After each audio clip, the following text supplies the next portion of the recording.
Billerica Public Library's Let's Talk Books March meeting. Hi, my name is Marion, and I run the Let's Talk Books book club here at Billerica Public Library. We meet on the third Wednesday of the month. We have so much fun talking about what we have read. Our first genre that we talked about this month was contemporary fiction. At the Edge of the Height by Catherine Segment. Maddie Donaldo, homeless at 20, has made a family of sorts in the dangerous spaces of San Francisco's Golden Gate Park. She knows whom to trust, where to eat, when to move locations, and how to take care of her dog. It's the only home she has. When she outwittingly witnesses the murder of a young homeless boy and it's seen by the perpetrator, her relatively stable life is upended. Suddenly, everyone from the police to the dead boy's parents want to talk to Maddie about what she saw. As adults pressure her to give up her secrets and reunite with her own family before she meets a similar fate, Maddie must decide whether she wants to stay lost or be found. Our last book in this genre is The Stupidest Angel by Christopher Moore. Does the night, okay, more like the week, before Christmas and all through Pine Grove, California, people are busy buying, wrapping, packing, and generally getting into the holiday spirit. But not everybody is feeling the joy. Little Joshua Barker is in desperate need of a holiday miracle. No, he's not on his deathbed, but Josh is sure that he saw Santa take a shovel to the head. And now the 7-year-old has only one prayer. Please, Santa, come back from the dead. Our next genre that we talked about was suspend. A Bad Day for Sunshine by Dorinda Jones. Del Sol, New Mexico is known for three things. It's fry an egg on the cement summers, strong cups of coffee, and now a nationwide manhunt. Del Sol native Sunshine Van Cram has returned to town as the elected sheriff, thanks to her adorably meddlesome parents who nominated her. And she expects her biggest crime wave to involve an elderly flasher named Doug. But a teenage girl is missing. A kidnapper is on the loose. And all of this is reminding Sunshine why she left Del Sol in the first place. Add to that the trouble at her daughter's new school, plus, and a kidnapped prize rooster named Puff Daddy, and well, the forecast looks anything but sunny. But even clouds have their silver linings. This one's got Levi's sunshine, sexy, almost old flame and hot U.S. Marshal. With temperatures rising everywhere, she turns. Del Sol's normally cool-minded sheriff is finding herself knee-deep in drama and danger. Can Sunshine face the call of duty and find the kidnapper who's terrorizing her beloved hometown without falling head over heels in love, or worse? A Book of Candlelight by Ellery Adams. As the owner of Miracle Books, Nora figures all the wet weather this spring is at least good for business. The local inns are packed with stranded travelers, and among them, Nora finds both new customers and a new friend, the 60-something Sheldon, who starts helping out at the store. Since a little rain never hurt anyone, Nora rides her bike over to the flea market one certain day and buys a bow from Danny, a Cherokee potter. It will make a great present for Nora's EMT boyfriend. But the next day, a little rain turns into a lot of rain, and the Miracle River overflows its banks.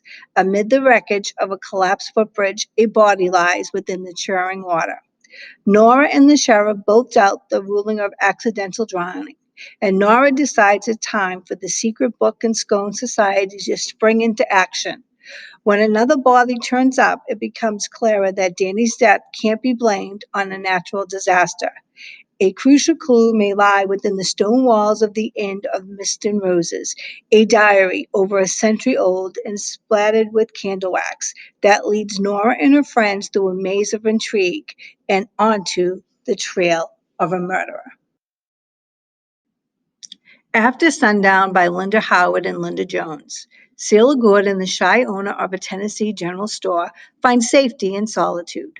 But if anyone can pierce her protective shell, it's the handsome, mysterious ex military man living alone in the wilds of Cove Mountain. For 2 years, he's kept his distance until the day he appears to warn her that a disastrous solar storm capable of taking down the power grid is coming. Now, Celia must find the courage to become the leader of Wears Valley needs. Bitter experience has taught Ben it's best to look out for number one. For 2 years, the former soldier has lived in self imposed exile, using top notch security system to keep people away. But he had to let Celia know about the impending threat. And now the quiet and sexy woman is making it too easy for him to lower his guard. As panic spreads, Celia and Ben discover that in the dark, cut off from the outside world, there's no playing it safe in love or in life.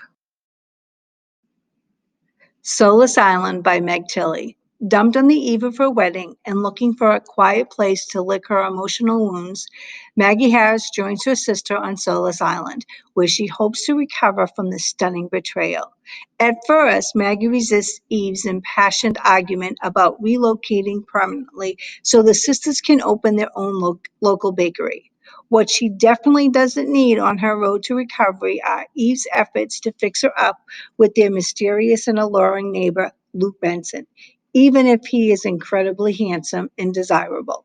Just as Maggie starts to get comfortable in her new surroundings, a car tries to run her down in the middle of the street.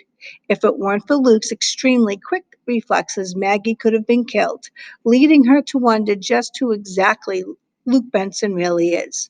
Luke thought he left the violence of the high risk security world behind, but he can't stand by while Maggie's life is threatened. Luke will do anything to keep her safe, even moving Maggie and her sister into his house with its state of its art security features. But with the secrets between them and an unknown threat striking her heels, Luke will have to think fast to prove to Maggie that she can trust him with her life and with her heart.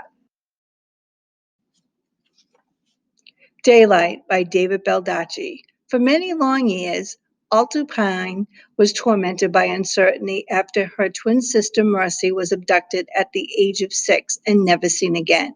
Now, just as Alti is pressured to end her investigation into Mercy's disappearance, she finally gets her most promising breakthrough yet, the identity of her sister's kidnapper. Ito Vincenzo. While time's running out, Alta and her assistant Carol race to Vincenzo's last known location in Trenton, New Jersey, and unknowingly stumble straight into John Puller's case, blowing his arrest during a drug ring investigation involving a military installation. Stunningly, Pine and Puller's joint investigation uncovers a connection between Vincenzo's family and the breathtaking scheme that strikes at the very heart of global democracy, peeling back the layers of deceit, lies, and cover ups. Alte finally discovers the truth about what happened to Mercy, and the truth will shock Pine to her very core. Later by Stephen King. The son of a struggling single mother, Jamie just wants an ordinary childhood. But Jamie is no ordinary child. Born with an unnatural ability his mom urges him to keep secret. Jamie can see what no one else can see, learn what no one else can learn. But the cost of using this ability is higher than Jamie can imagine, as he discovers when a detective from New York Police Department draws him into the pursuit of a killer who has threatened to strike from beyond the grave. Genesis by Robin Cook. When the body of a 28-year-old social worker, Kiera Jacobson, shows up at Chief New York City medical examiner Laurie Montgomery's autopsy table, at first it appears she's a victim of a tragic yet routine drug overdose. But for Laurie and her new pathology resident, the brilliant Dr. Ara Nichols, little things aren't adding up. Kira's family and friends swear she never touched drugs. Administrators from the hospital where Kara worked are insisting that the case be shrouded in silence. And although Kara was 10 weeks pregnant, nobody seems to know who the father was or whether he holds the key to Kara's final moments alive. As a medical emergency temporarily sidelines Laurie, impulsive Arya turns to a controversial new technique, using geological DNA databases to track down those who don't want to be found. Working with experts at the startup Ancestry website, she plans to trace the fetus DNA back to likely male relatives in hopes of identifying the mystery father. But when Kira's closest friend and fellow social worker is murdered, the need for answers becomes even more urgent because someone out there clearly doesn't want Kira's secret to come to light. And if Arya gets any closer to the truth, she and Laurie might find themselves a killer's next target. Postmodern by Patricia Cornwell. Under cover of the night in Richmond, Virginia, a monster strikes, leaving a gruesome trail of stranglings that has paralyzed the city. Medical examiner Case Casbetta suspects the worst, a deliberate campaign by a brilliant serial killer whose signature offers precious few clues. With an unerring eye, she calls on the latest advances in forensics research to unmask the madman. But this investigation will test Kay like no other because it's being sabotaged from within, and someone wants her dead. The Face of Deception by Iris Johansen. After her beloved daughter vanishes, Eve Duncan survives by immersing herself in her work. The best in her elite field at rebuilding faces from fragments of skull bones, she helps to put a name to a face, to identify missing children. It is Eve's way of coming to terms with her personal nightmare. But more terror lies ahead when she accepts a job from billionaire John Logan. Beneath Eve's gifted hands, a face begins to emerge from the skull he has given her to reconstruct, a face that no one was ever meant to see. Now Eve is trapped in a web of murder and deceit as powerful enemies rush to cover up the truth, determined that their secrets go to the grave, even if Eve gets buried with them. Our third genre that we talked about was paranormal romance. All the Colors of the Night by Jane Ann Krantz. North possesses a paranormal talent that gives him the ability to track down the most dangerous psychic criminals. When his father suddenly falls into a coma like state, North is convinced it was caused by a deadly artifact that traces back to the days of a secret government program known only as the Bluestone Project. North knows his only hope of saving his father is to find the artifact. He's good when it comes to tracking down killers, but to locate the relic is going to need help from a psychic who knows the shadowy world of obsessive collectors, deceptive dealers, and ruthless raiders. With her reputation in ruins after a false accusation, antiques expert Sierra Rains is looking for a fresh start. She turns to the murky backwaters of the paranormal artifacts trade, finding and transporting valuable objects with psychic providence. When not, Jason approaches her for help. Sierra takes him on as a client, though not without reservations. North and Sierra soon find themselves at a scene of the incident, which occurred decades ago in Fog Lake. The pair unearths shocking truths about what happened that fateful night, but they are playing with fire. Someone in town knows what they've discovered and will do anything to make sure secrets stay buried. Illusion Town by Jane Castle. Hannah West isn't the first woman to wake up in Illusion Town married to a man she barely knows, but she has no memory of the ceremony at all. For that matter, neither does Elias Cooper Smith, her new husband. All either can remember is that they were on the run. With Hannah's dubious background and shaky parapsych profile, she could have done much worse. The coolly competent mining heir arouses her curiosity as well as other parts of her mind and body, and even her dust bunny likes him. But a honeymoon spent retracing their footsteps leads Hannah and Elias into twisting underground catacombs where secrets from both their pasts will come to light and where the energy of their clashing auras will grow hot enough to burn. Our last book in this genre is Dreaming Death by Heather Graham. Ever since she was a child, Stacy Hansen has had strange dreams, and sometimes they come true. Her skills and experience led her straight to the FBI's crew of hunters. Now a serial killer is stalking Washington, D.C., and people are scared, and it will be Stacy's first case. Special Agent Keenan Wallace isn't exactly thrilled to be teamed up with the rookie, but they're going to have to get past their mutual friction if they want to stop a brutal killer. The victims are all women, though the clues lead the suspects from DC's powerful elite. Stacy can't escape her nightly visions, but in trying to prevent them from occurring in real life, she might come face to face with a nightmare. Our next genre that we talked about was romance. Wyoming True by Diana Palmer. Jake McGuire has worked hard to earn his success, with holdings that include ranches and a private jet.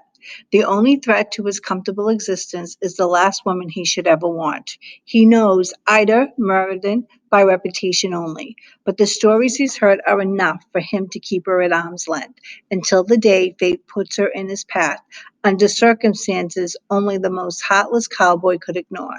Now realizing the truth Ida's been keeping, he's powerless to give her up. Twice married and independently wealthy, Ida did nothing to deserve her bad reputation except choose the wrong husbands. Live and learn in a small town. But after everything life has handed her, she's in no hurry to make any more mistakes or be anyone's object of pity. Being rescued by Jake throws a wrench into her plans for a solitary existence when one sizzling kiss leads to another. But her past is catching up with her, and there's only so much she can do when Jake is determined to prove there are still some heroes left in the West. Dance Away with Me by Susan Elizabeth Phillip. When life throws her one setback too many, midwife and young widow Tess takes off for Runaway Mountain. In this small town high in the Tennessee mountains, surrounded by nature, she hopes to outrun her heartbreak and find the solace she needs to heal. But instead of peace and quiet, she encounters an artist with a craving for solitude, a fairy tale sprite with too many secrets, a helpless infant, a passel of curious teens, and a town suspicious of outsiders, especially one as headstrong as Tess. Just as headstrong as Ian North, a difficult, gifted man with a tortured soul, a man who makes Tess question everything. And running away to this new life, Tess wonders, has she lost herself or has she found her future? The Kiss Quotient by Helen Hahn. Stella Lane thinks math is the only thing that unites the universe. She comes up with algorithms to predict customers' purchases, a job that has given her more money than she knows what to do with, and way less experience in the dating department than the average 30-year-old. It doesn't help that Stella has Asperger's, and French kissing reminds her of a shark getting its teeth cleaned by a pilot fish. Her conclusion: she needs lots of practice with a professional, which is why she hires escort Michael Fan. The Vietnamese Swedish stunner can't afford to turn down Stella's offer and agrees to help her check off the boxes on her lesson plan, from foreplay to more than missionary position. Before long, Stella not only learns to appreciate his kisses, but crave all the other things he's making her feel. Their no nonsense partnership starts making a strange kind of sense, and the pattern that emerges will convince Stella that love is the best kind of logic. Twice in a Blue Moon by Christina Lauren. Sam Brandeis was Tate Jones's first love, her first everything, including her first heartbreak. During a whirlwind 2 week vacation abroad, Sam and Tate fall for each other in the only way their first loves do, sharing all of their hopes, dreams, and deepest secrets along the way. Sam was the first and only person that Tate, the long lost daughter of one of the world's biggest film stars, ever revealed her identity to. So when it became clear her trust was misplaced, her world shattered for good. 14 years later, Tate, now an up and coming actress, only thinks about her first love every once in a blue moon. When she steps onto a set of her first big break, he's the last person she expects to see. Yet here Sam is, the same charming, confident man she knew, but even more alluring than she remembered. Forced to confront the man who betrayed her, Tate must ask herself if it's possible to do the wrong thing for the right reason and whether, once in a lifetime, can come around twice. Our last genre that we talked about was nonfiction. Choose Your Own Autobiography by Neil Patrick Harris. Seeking an exciting read that puts the you back in autobiography, look no further than Neil Patrick Harris's Choose Your Own Autobiography. In this entertaining and innovative memoir, Neil Patrick Harris shares intimate and hilarious stories about everything in his early days in LA, life on How I Met Your Mother set, secrets from backstage at award show, family life with David Harper and Gideon. In a fresh spin on the typically celebrity narrative, he lets you, the reader, choose which path you want him to follow. All this plus magic tricks, cocktail recipes, embarrassing pictures from his time as a child actor, and even a closing song. She Has Her Mother's Laugh by Carl Zimmer. Zimmer presents a profoundly original perspective on what we pass along from generation to generation. Charles Darwin played a crucial part in turning heredity into a scientific question, yet he failed spectacularly to answer it. The birth of genetics in the early 1900s seems to do precisely that. As technology for studying genes becomes cheaper, millions of people order genetic tests to link themselves to missing parents, to distant ancestors, to ethnic identities. But Zimmer writes, each of us carries in fragments of DNA stitched together from some of our many ancestors. Each piece has its own ancestry, traveling a different path back through human history. A particular fragment may sometimes be cause for worry, but most of our DNA influences who we are, our appearance, our height, our pretense, in inconceivable, subtle ways. From Bacteria to Back and Back by Daniel Dennett. How do we come to have minds? For centuries, poets, philosophers, psychologists, physicists have wondered how the human mind developed its unrivaled abilities. Disciplines of Darwin have explained how natural selection produced plants. But what about the human mind? Dennett builds on recent discoveries from biology and computer science to show step by step how comprehending a mind could, in fact, have arisen from a mindless process of natural selection. A crucial shift occurred when humans developed the ability to share means, or ways of doing things not based in genetic instinct. Competition among memes produced thinking tools powerful enough that our minds don't just perceive and react, they create and comprehend. Girls of Atomic City by Denise Caron. At the height of World War II, Oak Ridge, Tennessee was home to 75,000 residents, consuming more electricity than New York City. But to most of the world, the town did not exist. Thousands of civilians, many of them young women from small towns across the South, were recruited to this secret city, enticed by solid wages and promise of war-ending work. Kept very much in the dark, few would ever guess the true nature of the task they performed each day in the hulking factories in the middle of the Appalachian Mountains. That is, until the end of the war, when Oak Ridge's secret was revealed.